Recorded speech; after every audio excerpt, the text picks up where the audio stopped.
Comment est-ce qu'on s'organise pour les élections qui sont là, qui arrivent le 28 avril 2025?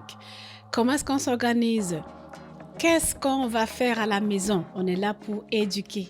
En ce moment, j'étudie en ligne dans une université parce que c'est plus pratique pour moi de le faire de la maison. Et à cause de ma passion pour la politique, donc j'ai choisi la filière études internationales parce que je voulais aller chercher plus de matière pour être plus pertinente dans ce que je dis et dans ce que je fais. Vous savez, on peut avoir la passion pour quelque chose, mais c'est important, même si on a le Saint-Esprit, Jésus nous a donné l'intelligence et c'est important d'aller chercher les outils qu'on a besoin pour être pertinent dans son domaine. Et c'est pour ça que je peux me permettre d'être pertinente et je crois que je le suis par l'expérience que j'ai depuis que j'ai dit oui au Seigneur. Les élections au Canada, c'est le 28 avril. Donc, nous sommes le 11 aujourd'hui, pendant qu'on tourne cette vidéo, avril. Et je voudrais vraiment vous donner des outils pour que vous puissiez savoir qu'est-ce qu'il faut faire. Il faut surtout aller voter. Ça, c'est très, très important. Si vous êtes déjà Canadien, il faut aller voter. Ça, c'est super important. Maintenant, sur quoi on se base pour aller voter? On a plusieurs partis politiques au Canada, mais on a deux principaux partis, c'est-à-dire que on a les libéraux et les conservateurs qui sont dans l'ensemble du Canada. À part ces deux partis-là, il y a un autre qu'on appelle le NPD qui les suit de derrière, mais qui ne peut même pas gagner non plus. On voit les sondages, ils sont très, très en baisse. Du coup, on voit que le jeu se joue entre Pierre Poilievre, qui est le chef du Parti conservateur, et Mark Carney, qui a remplacé Trudeau. Puis ce que je remarque, c'est que avant que Justin Trudeau ne s'en aille, tout le monde était contre lui en fait. On lui imputait tous les déboires des Canadiens, l'immigration en masse, le manque de logement, la dette canadienne. On lui imputait plein de choses. Mais là, il est parti. Il a été remplacé par quelqu'un qui était son conseiller. Allez m'expliquer les choses. La personne était son conseiller, mais parce qu'aux États-Unis à côté, on a M. Trump qui est là et qui est en train de se battre pour son pays à lui. Du coup, les Canadiens, ou les Québécois surtout, commencent à vouloir que ce soit encore le Parti libéral qui soit au pouvoir. Comment comprendre que ce que vous avez décrié hier, aujourd'hui, vous le voulez encore? Comment le comprendre? On a eu les libéraux au pouvoir pendant 3 mandats. Vous voulez encore les libéraux pendant le 4e mandat. Sauf que tout ce qu'ils ont causé comme souci, c'est encore là. Mais parce qu'on a changé de personne, vous êtes en train de dire le nouveau, il va pouvoir défendre mieux nos intérêts. Il y a ça. Il y a l'autre chose. C'est qu'au Québec, quand tu poses la question, on me dit, nous, on va voter le Parti québécois parce qu'ils sont là pour défendre nos intérêts. Mais on oublie quelque chose, c'est qu'il ne s'agit pas des élections provinciales. Il s'agit des élections fédérales.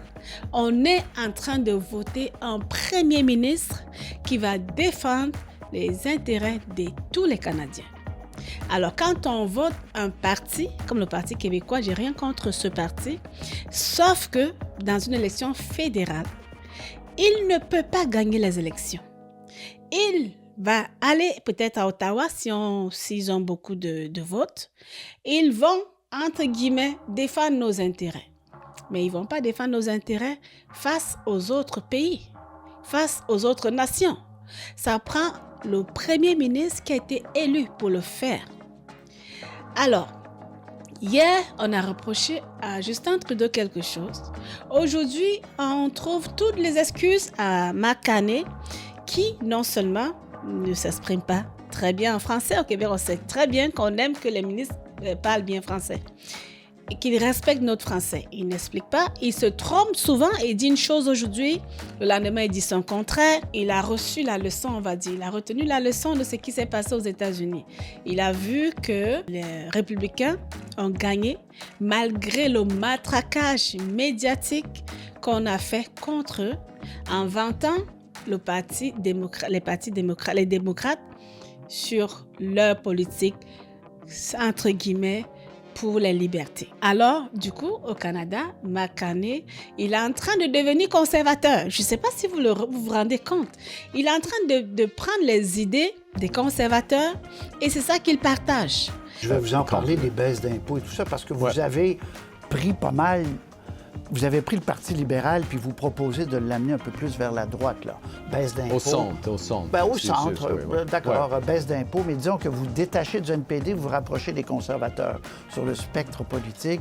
Baisse d'impôts, moins de réglementation, moins de fonctionnaires. Et vous ne vous rendez même pas compte que quelqu'un qui a été libéral, qui était le conseiller d'un gouvernement libéral, que vous tous, nous tous, on a rejeté, est en train de revenir et il ne s'assume même pas.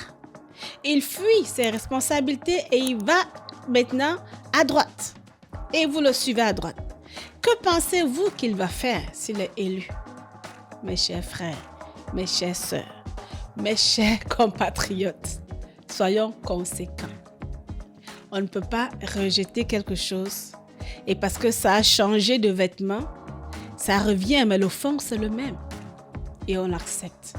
Ne faisons plus cette erreur. Pierre Poilievre, qui est le représentant du Parti conservateur, nous a montré suffisamment qu'il est là pour défendre nos droits. Et moi, je parle en tant que chrétien. Quand on est chrétien, c'est quoi nos valeurs? Nos valeurs, c'est quoi? Les valeurs sont humaines. On voit que tous les autres partis, ils parlent de liberté. Mais en fait, cette liberté, ce n'est pas la véritable liberté. Ils parlent du libertinage. La liberté, c'est faire ce qui est bien, faire ce qu'on veut, mais dans un cadre. Un cadre qui a été tracé, dans lequel Dieu a mis des choses. Et là, on entre dedans, on prend ce qui nous intéresse. Alors que la liberté, dans la façon qu'on le dit ici, c'est je fais ce que je veux comme je veux et je m'en fous des autres. Ce n'est pas ça la vraie liberté. Je ne suis pas là pour vous imposer quoi que ce soit, je vous rassure.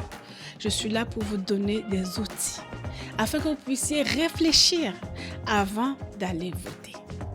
En allant voter libéral, allez-y en étant conscient de ce que vous voulez après. Et aussi, je voulais vous dire, en votant le Parti québécois, ce que vous ne savez pas, c'est que vous votez pour le Parti libéral. Parce que le Parti québécois ne peut pas, ils ne deviendront jamais Premier ministre au Canada.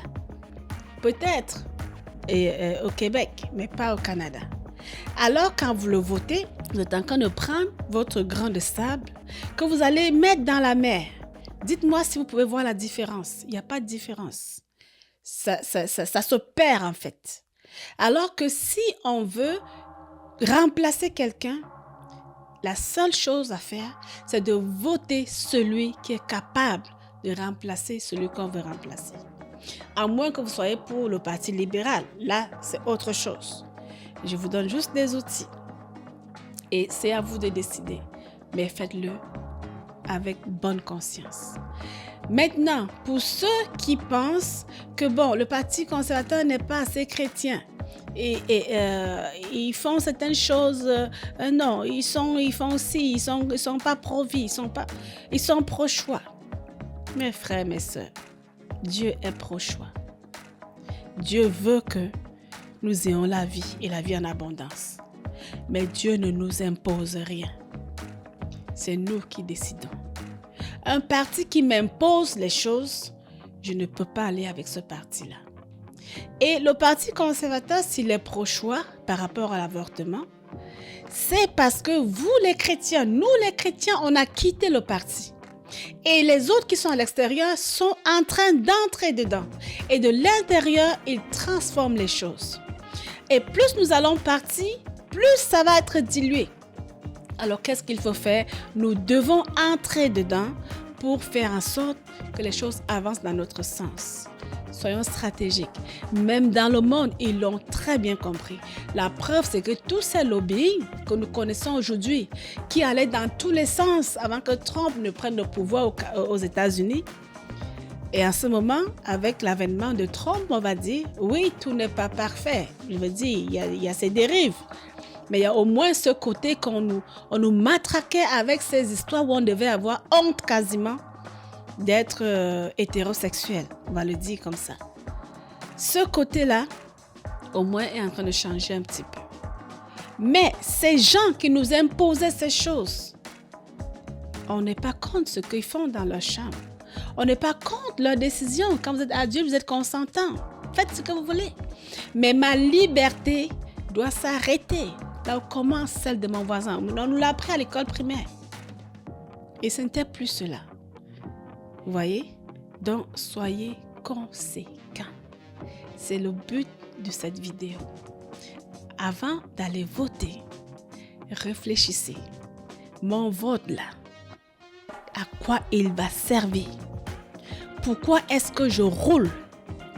Est-ce que je roule pour une véritable liberté où chacun va être heureux dans ce qu'il fait, ou je roule pour une liberté qui va être à géométrie variable? C'est-à-dire qu'il y en a qui, c'est correct, je suis obligée d'écouter, d'accepter et de ne rien dire. Puis il y en a qui doivent avoir quasiment honte de qui il est, de dire qu'il l'est, de dire ce qu'il fait. Moi, je n'ai pas honte de dire que je suis chrétienne. Je suis fière d'être chrétienne. Très fière. Et j'ai souvent l'habitude de dire aux gens, je ne suis pas la politicienne qui est pasteur, mais je suis le pasteur qui fait la politique. Parce que c'est en tant que tel que Dieu m'a demandé d'être la lumière du monde et de faire ce que je suis en train de faire là. Alors, merci d'avoir été avec moi. Partagez cette vidéo, que plusieurs entendent cela. C'est important. Il faut qu'on sorte. Si on est Canadien, sortez. Et les gens ont même déjà commencé à voter. Allez voter, mais votez de façon responsable. Merci beaucoup de m'avoir écouté et à très bientôt. Vous pouvez y croire.